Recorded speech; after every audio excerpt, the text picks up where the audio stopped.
Hello, I'm Drew Hamley and you're watching Altervision. Altervision is a brand new monthly show dedicated to all new upcoming bands and artists from the South Wales scene and beyond. Each month we will bring you a new band or artist and give you an opportunity to learn more about them and their music, with interviews and live performances exclusively filmed at Hobos Bridgend.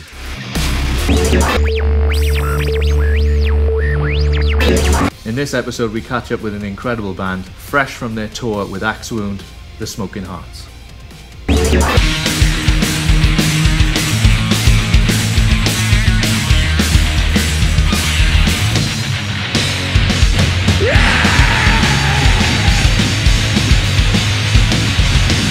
I'm sat here with Ben and Calvin from the Smoking Hearts.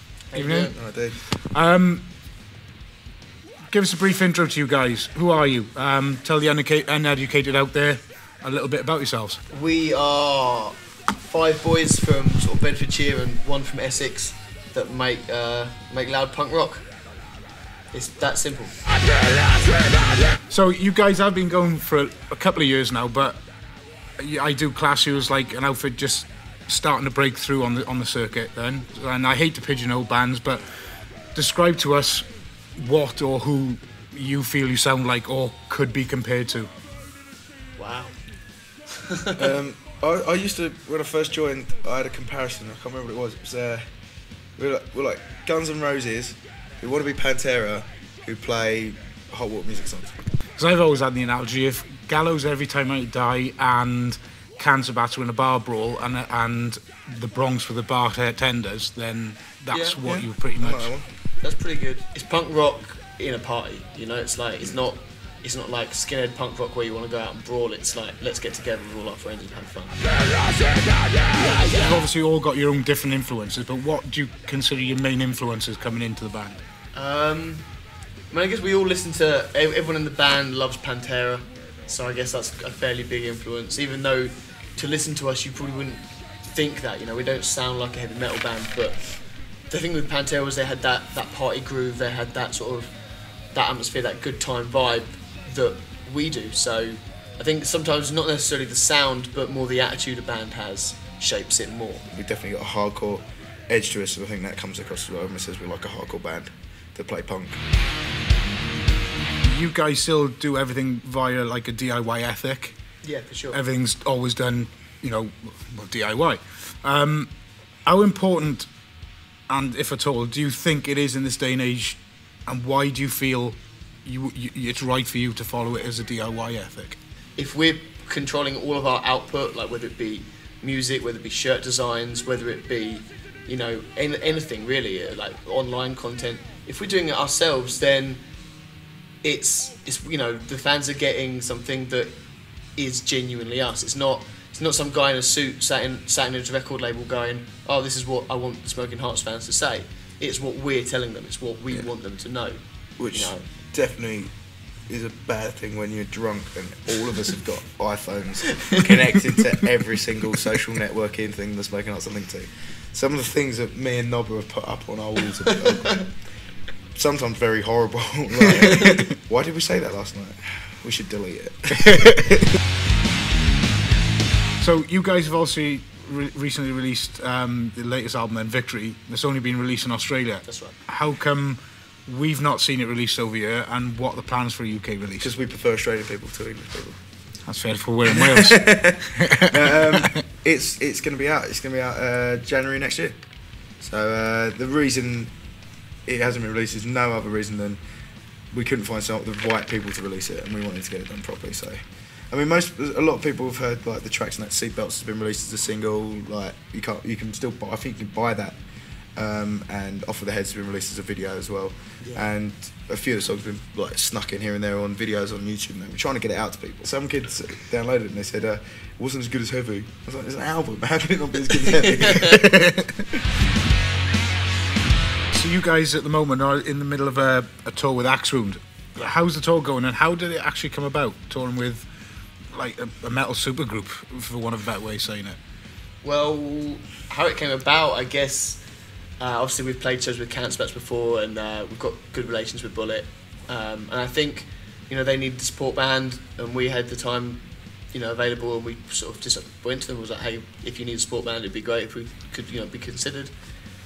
Well, a month went by and sort of nothing came about, and then we got the phone call like, hey, if you guys want to do it, you know, here's the dates, and off you go. So it was like, great. It was really good, like, and the shows have been cool, haven't they? They've been. Yeah, it's been wild. It's been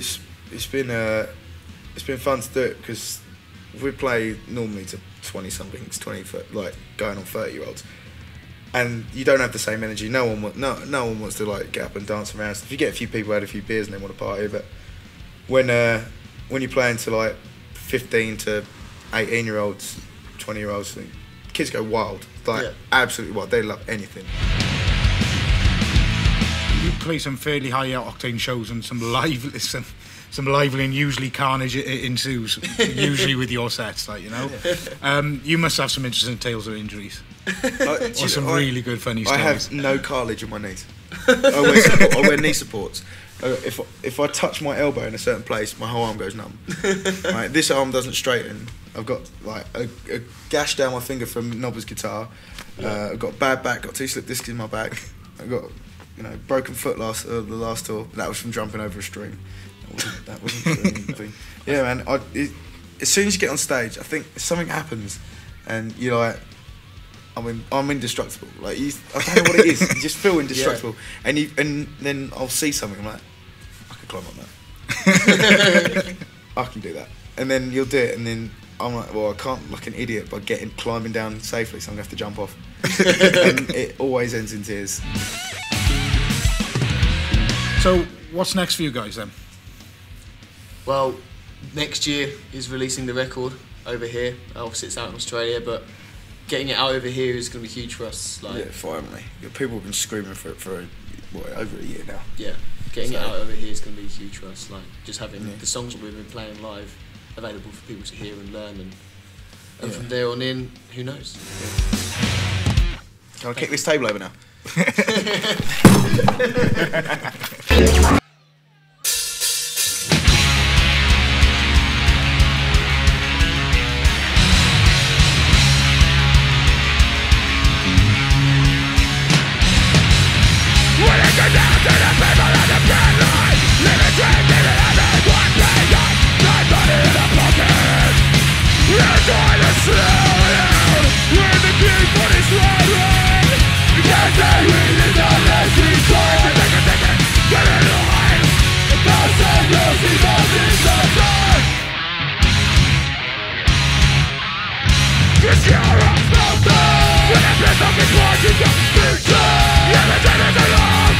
The only thing between me and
So that was the amazing Seatbelts by Smoking Hearts, Pete. Great band.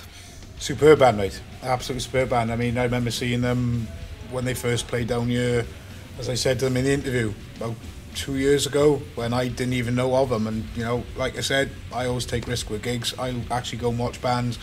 Yeah, you're going to catch some that you don't like. You're going to catch some that you do actually like. And I happened to catch them, and I thought they were a great band. They've got all the back in. They've got the people behind them.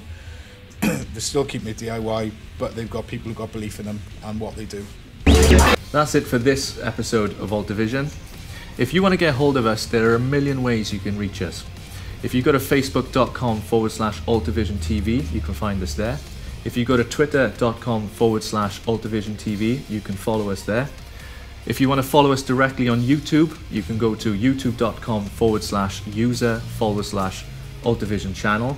Or if you want to email us directly, you can type in altervision@hobosmusicvenue.co.uk. Until next time, keep rocking.